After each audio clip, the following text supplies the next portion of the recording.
चलो जी, ओके। इस बैटल का बैकग्राउंड क्या है जल्दी से समझ लेते हैं इसको। पर्शियंस जो थे उनको अपनी हार का बदला लेना था, बिकॉज पर्शियंस जो हैं वो अब तक हमसे 2 बैटल्स में हार चुके हैं, namely Namaraq and Buwaib. Battle of Namaraq and battle of Buwaib, इन दोनों बैटल्स के अंदर पर्शियंस हमसे बुरी तरीके से चमाट खा चुके हैं, ठीक है। दूसरी तरफ मुसलमान ये चाहते थे हम अपनी जीत को अब रोके नहीं, आगे बढ़ते रहे और दूसरे एरियाज को कैप्चर करते रहे, दूसरे एरियाज को जो है ना वो कॉन्कर करते रहे। अब बात आ जाती है प्रिपरेशन की, दोनों पार्टीज ने अपनी प्रिपरेशन किस तरीके से की। इसमें एक बहुत ही इंटरेस्टिंग बात है, हजरत उमर ये चाहते थे कि फाइनली मैं पर्शियंस के साथ खुद जाकर लड़ूं, लेकिन हजरत अली ने ये समझाया कि आप हाकिमुल वक्त हैं, आप कैलिफ ऑफ द टाइम हैं, आपका मदीने को छोड़कर जाना मुनासिब नहीं होगा। लिहाजा हमारा मशवरा ये है, एडवाइजरी काउंसिल का, शूरा का मशवरा ये है कि आप हजरत साद बिन अबी वकास को भेजें और कहें कि ये जो है ना वो कैंपेन लीड करें। हजरत उमर पर्शियन से लड़ने खुद जाना चाहते थे इस बार, क्योंकि कादसिया बड़ी जंग है, खुद लड़ने जाना चाहते थे, लेकिन हजरत अली के मशवरे पर वो रुक गए। हजरत Ali was a part of Umar's advisory council मजलिस शूरा। हजरत अली के मशवरे पर हजरत उमर जो है वो मदीने के अंदर रुक गए। हजरत अली ने ये कहा कि आपका मदीने को छोड़कर जाना मुनासिब नहीं होगा मदीने के लिए, लिहाजा हमारा मशवरा ये है कि आप एक आर्मी बनाएं और किसके हाथ में दे दें, साद बिन अबी वकास, ठीक है। साद बिन अबी वकास जो है वो 4000 लोगों के साथ मार्च करते हैं, ठीक है, और he is now going to lead us in this battle against the Persians, ठीक है। ओके, साथ जो है वो जिस जगह पर रुकते हैं उसी जगह के नाम पर ये बैटल है, विच इज कादसिया, ठीक है। अच्छा, अब होता क्या है, अब होता ये है कि सबसे पहले हजरत साद बिन अबी वकास अपनी पोजीशन को जमाने के लिए छोटी छोटी रेड्स करते हैं स्मॉल टाउन्स के ऊपर। स्मॉल टाउन्स के ऊपर हजरत साद बिन अबी वकास छोटी छोटी रेड्स करते हैं, ताकि जब मेन जंग हो पर्शियन से, उस मेन जंग के अंदर हमें डिस्टरबेंस क्रिएट नहीं हो। मेन जंग के अंदर ये छोटे छोटे टाउन्स हम पर चढ़ नहीं जाए, हम पर जो है ना वो अटैक नहीं कर दे। इस वजह से साद बिन अबी वकास बड़े चीज पर हाथ मारने से पहले क्या करते हैं, छोटे छोटे रेड्स करते हैं। और वहां पर बैटल ऑफ बदर पढ़ाते हुए जैसे मैंने आपको बताया था कि बैटल ऑफ बदर की एक कॉज भी थी अल सरीक इन्वेजन, वो खैर आप लोगों को पता नहीं मुझे याद है या नहीं है, लेकिन नोट्स में भी बहरहाल लिखी हुई है। तो ये छोटी छोटी रेड्स हर बैटल्स में हुई है। कादसिया में इस वजह से इस पॉइंट को हाईलाइट कर रहा हूँ, एग्जामिनर साहब सुनना चाहते हैं, सिर्फ ये रीजन है, सही है। बैटल ऑफ कोई सी भी बैटल, जैसे सीरियंस की तरफ अभी जो बैटल्स हमने लड़ी, बैटल ऑफ एमिसा है, हजरत उमर के दौर की बात कर रहा हूँ, फॉल ऑफ डेमेस्कस है, इसी तरीके से फॉल ऑफ यरूशलेम है, इनमें भी हमने छोटे छोटे टाउन्स पहले कैप्चर किए। लेकिन ये चूंकि डिटेल्ड बैटल है, इंपॉर्टेंट बैटल है, एग्जामिनर सुनना चाहता है ये आपसे, इस वजह से इस चीज का जिक्र कर रहा हूँ। स्मॉल रेड्स क्यों डाले गए थे शाहरुख, ये बता सकते हैं आप? नहीं, मेन मकसद ये नहीं था, क्या था? वेरी गुड, ताकि स्मॉल टाउन्स उसके अंदर हमें इंटरफेयर नहीं कर सके। Does that make sense? अच्छा, अब हुआ ये, एक जुमला है यहाँ पर, ये this is not that important but चलें जिक्र कर ही देता हूँ, फिर आप कल को अगर पूछें। हजरत उमर के बारे में ये जुमला है, ये देखें, हजरत उमर ने एक्स एपोस्टिस ट्राइब्स पर से बैन हटा दिया। ये वो ट्राइब्स थे जिन्होंने हजरत अबू बकर के दौर में बगावत की थी और हजरत उमर के खिलाफ भी। लेकिन चूंकि हमारे पास बंदे शॉर्ट हो रहे थे, मेरा सवाल यहाँ पर यह है, बंदे क्यों शॉर्ट हो रहे थे मुसलमानों के पास?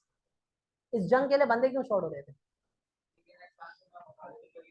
क्योंकि साइमल्टेनियसली आपकी कहां पर एक्सपेंशन चल रही है, बाइजेंटीन के अंदर सीरिया में चल रही है। तो वहां पर अमर बिन आस, खालिद बिन वलीद, क्या आप मुझे वो 4 नाम सुना सकते हैं जो मैंने आपको कल याद करवाए थे?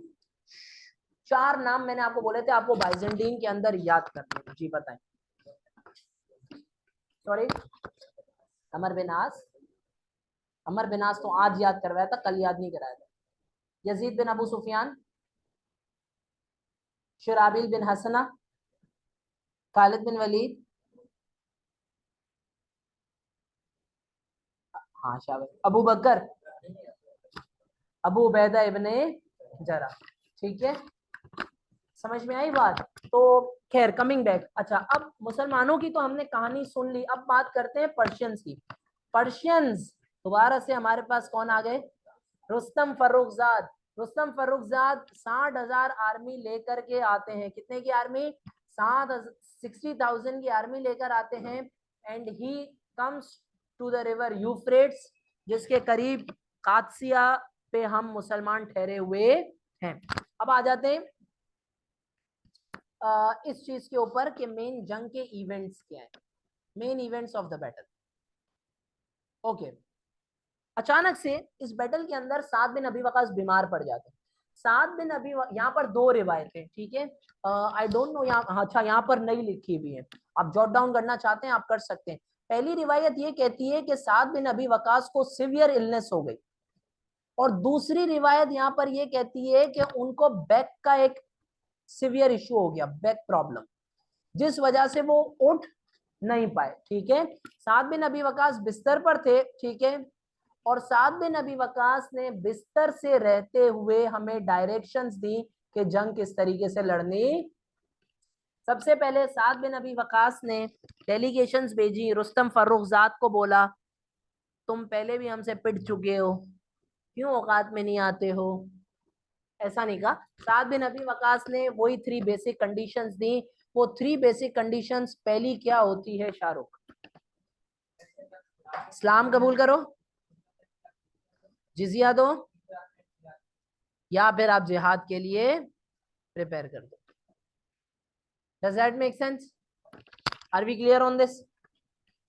क्योंकि ये बहुत बड़ी जंग थी, कादसिया इंपॉर्टेंट टाउन था, ये बहुत बड़ी important town in the sense कि हिस्टोरिकली यहाँ पर इस जंग के बाद हमारा तख्ता पलटा, यानी हम वाकई में फातेह कहलाने शुरू हो गए, हमारे नाम का डंका बच गया पर्शियन फारसी लैंड्स में हजरत उमर के दौर में। ठीक है, हुआ ये कि हजरत उमर ने, कहा जाता है, एक डेप्यूटी को भेजा था, ठीक है, नोमान नाम के एक डेप्यूटी को भेजा था, ठीक है, और ये कहा था कि दावत दें, आप किसको जाकर दावत दें, आप लोग मुझे नाम बताएंगे किसको दावत देने के लिए भेजा होगा। साद बिन अबी वकास ने किसको भेजा है, साद बिन अबी वकास ने किसके पास भेजा है, रुस्तम फर्रुखजाद के पास। तो हजरत उमर क्या रुस्तम के पास भेजेंगे, किसके पास भेजेंगे, ये वेरी गुड, यज़दिगर्द, यज़दिगर्द को के पास भेजा।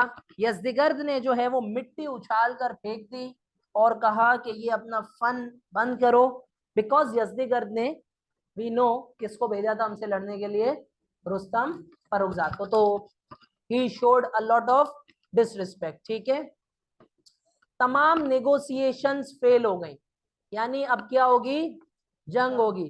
जंग का पहला दिन हुआ, ठीक है, इसको यौमुल अरमास भी कहा जाता है या डे ऑफ केओस। ये बहुत डिटेल्ड जंग है, बहुत समराइज करके मैंने आपको यहाँ पर समझाया है।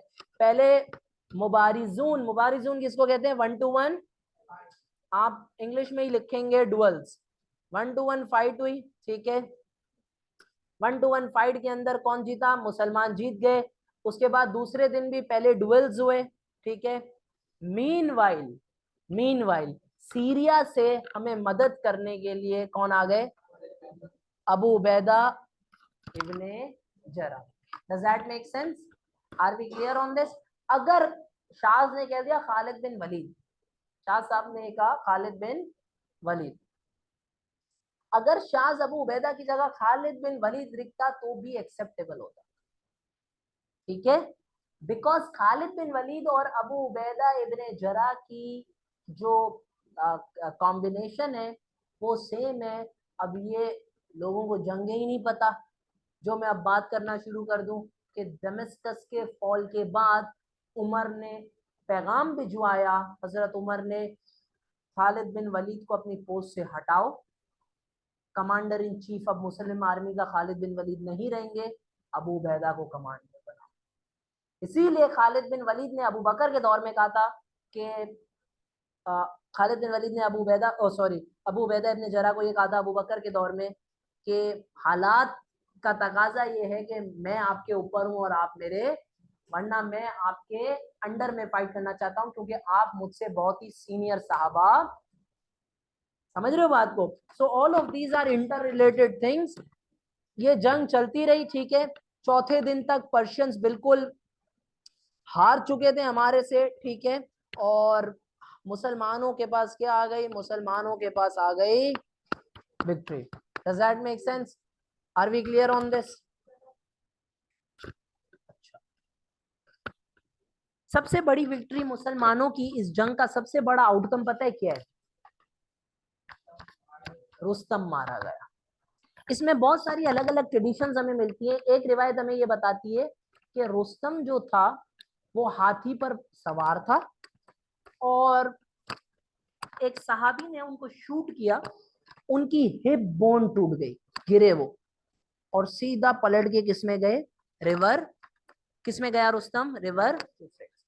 कुछ सोर्सेज ये कहती हैं रुस्तम की इस जंग में डेथ नहीं।